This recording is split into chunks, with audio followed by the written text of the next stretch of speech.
Sebagai pengetahuan bersama bahwa Rumah Desa Sehat merupakan sekretariat bersama antara unsur pemerintah maupun unsur masyarakat. Rumah Desa Sehat itu memiliki 4 fungsi. Fungsi yang pertama sebagai pusat informasi masyarakat terkait dengan kesehatan.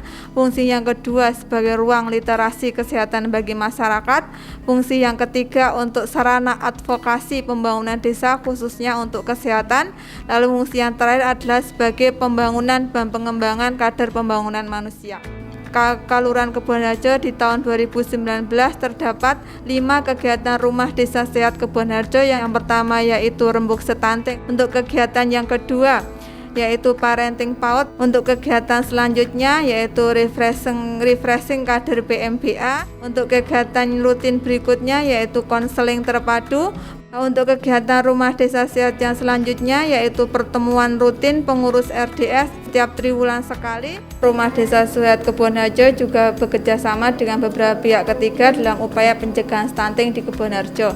Kerjasama yang telah kami lakukan diantaranya dengan Yayasan Margomulyo Yogyakarta, bersama juga dengan Sekolah Menengah Seni Rupa Yogyakarta dan Universitas Ahmad Dahlan Yogyakarta. Kami juga bekerja sama dengan The Hong Kong Polytechnic University, bekerja sama dengan mahasiswa jurusan Elektronika dan Instrumentasi UGM. Kami juga bekerja sama dengan Badan Kerjasama Antar Desa di Samigalo. Kami bekerja sama dengan desa ini untuk membangun kurang lebihnya dari desa ini, seperti membantu para gejala stunting dan ODGJ atau orang dengan gangguan jiwa. Selain itu, kami juga membuat spanduk untuk membantu perekonomian para warung dan toko di desa ini. Selain itu, kita juga ada memberikan tong sampah dan sanitize bag untuk membantu menjaga kesehatan dalam pandemi ini. Selain itu, kita juga membantu mendokumentasikan kegiatan ini semua untuk dapat disebar sebagai profil desa ini dan membantu penyebarannya di seluruh sosmed-sosmed kita. Di Kebonharjo ada 4 PAUD yang berdiri di Kelurahan Kebonharjo. Nah, di dalam PAUD ada kegiatan parenting. Parenting itu untuk menstimulasi anak-anak dalam pencegahan stunting karena nilai stunting di Kebonharjo lumayan tinggi. Nah, di sini sasarannya penyuluhan di kelas parenting adalah ayah. Kenapa ayah? Karena ayah biar bersinergi dengan bundanya di rumah dalam membimbing anaknya, dalam mendidik anaknya. Karena selama ini yang terlihat itu cuman dari seorang bunda. Desa Kebonharjo adalah desa dengan lokus stunting, di mana program pencegahan dan penanganan stunting ini menjadi program prioritas nasional. Untuk tindak lanjutnya, ini dalam hal ini pemerintah atau presiden itu memprogramkan pembentukan rumah desa sehat, dan di Kebonharjo ini sudah dibentuk rumah desa sehat, di mana rumah desa sehat ini adalah suatu wadah untuk menaungi dan mengcover seluruh kegiatan ataupun program yang ada di desa untuk menangani stunting ini. Untuk perencanaan, pelaksanaan, evaluasi dan tindak lanjut, ini RDS Kebonharjo sudah maksimal dalam memanfaatkannya. Kegiatan konseling terpadu kami lakukan di Pukesdes Kebonharjo.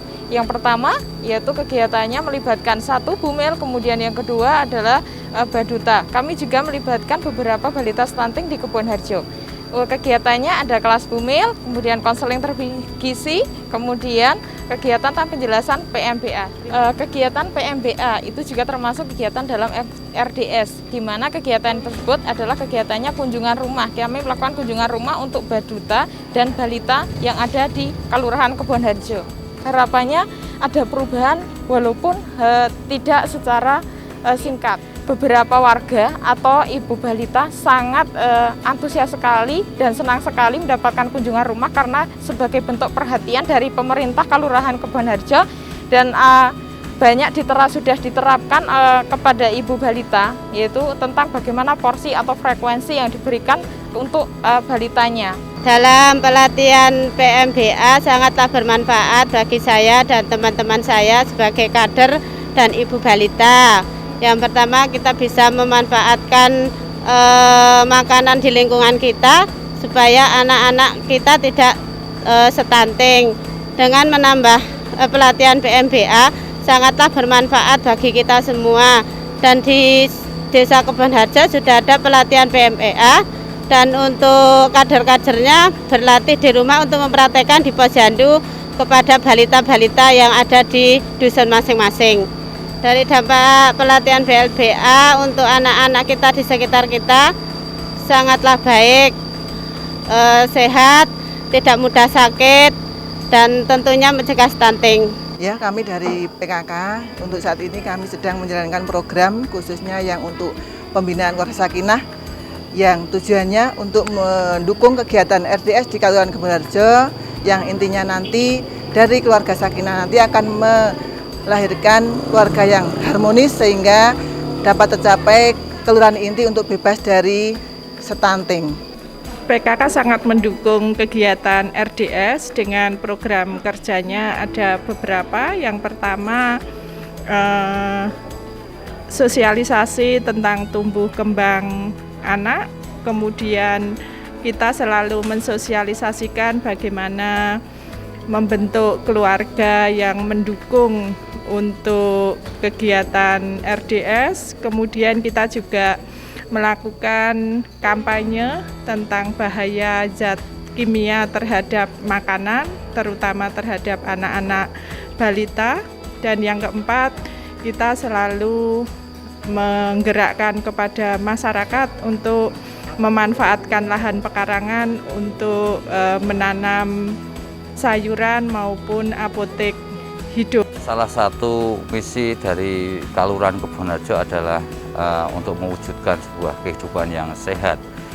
Akan tetapi di dalam pelaksanaannya hari ini kami masih memiliki beberapa persoalan yang harus kami selesaikan. Ada sebagai daerah pandemi malaria, ada ODGJ, ada stunting, dan RDS adalah salah satu tugasnya adalah penyelesaian persoalan kesehatan terutama dalam persoalan stunting. RDS mengarah pada sebuah kegiatan yang menuju pada masing-masing kelompok masyarakat. Akan tetapi secara keseluruhan penanganan stunting ini juga melibatkan dari bidang-bidang yang lain seperti misalnya dalam pembangunan itu mengarah pada penyelenggaraan pelayanan kesehatan yang lebih baik. Ada padat karya, ada penanganan air bersih, ada penanganan rumah, ada penanganan jamban, yang semuanya dalam rangka kita arahkan semuanya menuju untuk pengentasan stunting yang ada di Kelurahan Kebonharjo. Sampai saat ini saya kira jumlah balita stunting mulai menurun. Harapan kami ini semuanya nanti bisa kita selesaikan di tahun 2021.